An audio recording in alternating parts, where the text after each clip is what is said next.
Hey everybody, welcome to our first book club for the summer, and we are going to be reading Hoot by Carl Hiaasen. I don't know if that's how you say his name.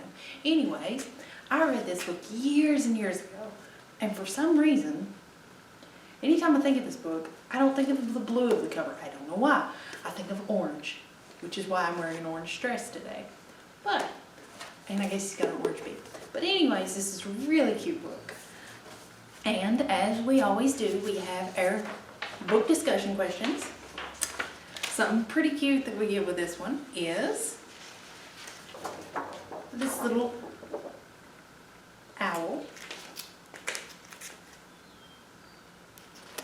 And to make this owl, this is on cardstock, so it's stiff and it'll work easier for you then. So what you'll do is you'll cut out the owl itself, following the lines, the dark lines, cut out the glasses, the beak, and then you'll need double-sided tape, regular tape, glue, something like that.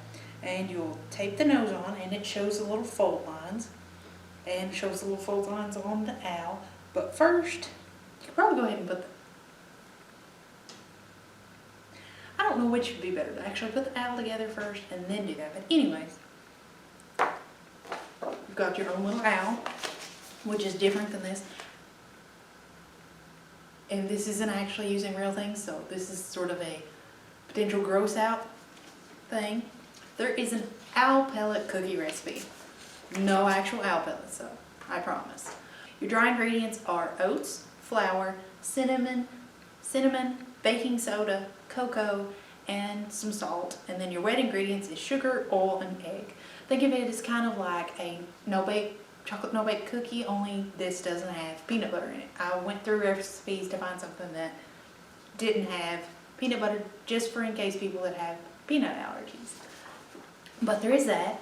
And then I don't know if you are aware, but Hoot is a book and a movie, and actually got some activity sheets from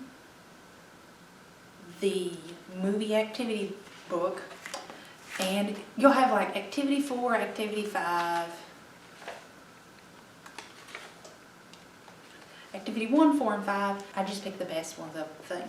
But the first activity is Mullet Fingers meets Henry David Thoreau. Henry David Thoreau's writings stressed his belief that contact with nature can help us form values and guide our actions. Read the statements from Thoreau's writings and discuss their meanings. Then compare what you think Thoreau had to say with Mullet Fingers' actions and statements in Hoot. For background information, a short biography, and quotes and excerpts from his famous works, such as Walden, please go to www.walden.com.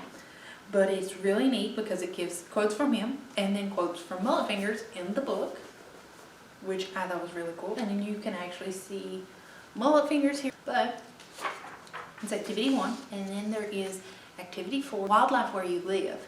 And then it shows pictures of a field notebook, and it talks about finding a map, choose a place, vary the scale, zoom in, heed the signs, do not disturb. But it shows kind of analyzing what the wildlife around you is, and having a notebook, and studying what the food, water, cover, habitat, and that way you can help those animals.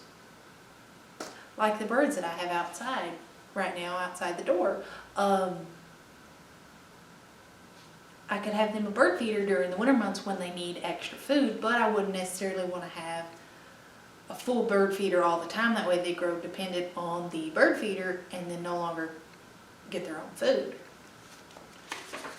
And then there is a page about burrowing owl facts, which around here we're more accustomed to owls that live in a tree.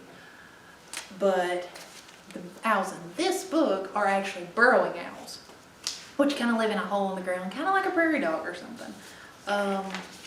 Then there is activity 5, which is a hands-on habitat, and it talks about what you can do to help animals' habitats.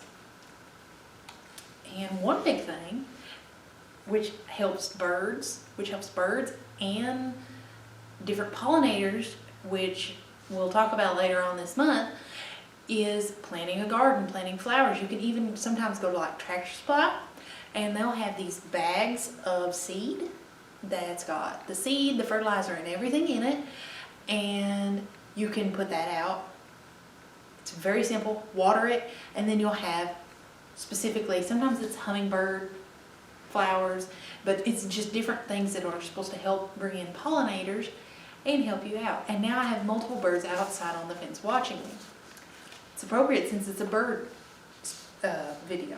Anyways, then there is, oh, I forgot about activity 2. Make your voice heard. And it's talking about, in the book, they are trying to keep a place from coming in and bulldozing out the burrowing house. But it talks about the actions that you can do. And then there is a Hoot crossword.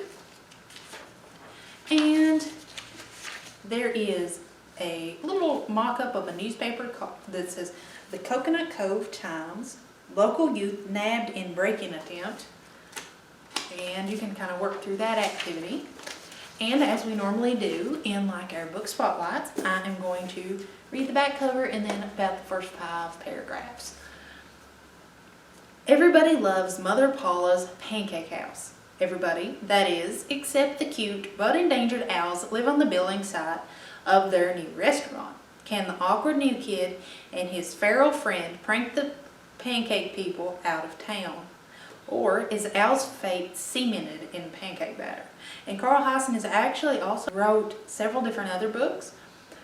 Flush, Scat, Chomp, Squirm. And some of these books are going to be a prize that you could possibly win at the end of summer reading if you take part. So, on to the book.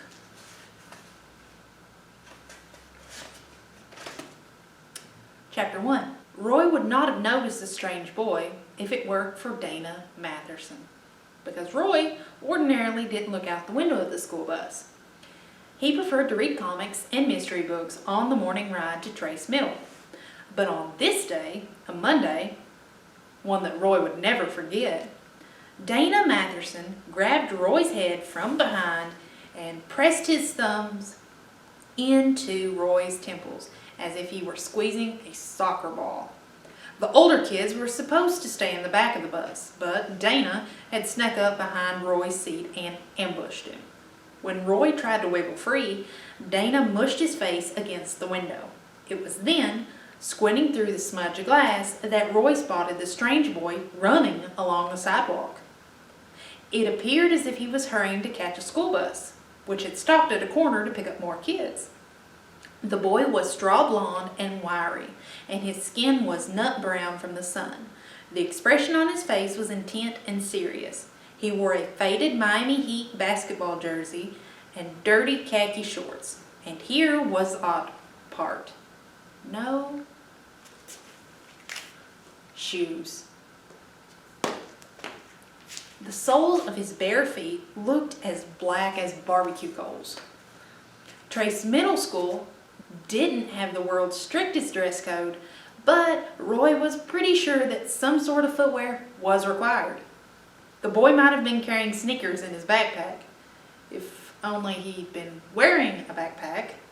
No shoes, no backpack, no books. Strange, indeed, on a school day. Roy was sure that the barefoot boy would catch all kinds of grief from Dana and the other big kids once he boarded the bus, but that didn't happen. And we'll leave it on that. There was lots of dots, and we're closing the book on that.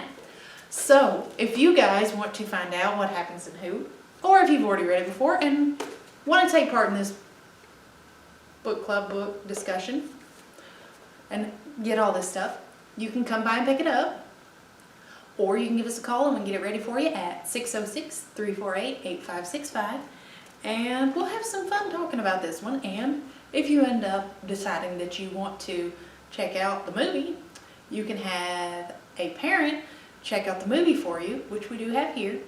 So, that's all for today. See you guys next time.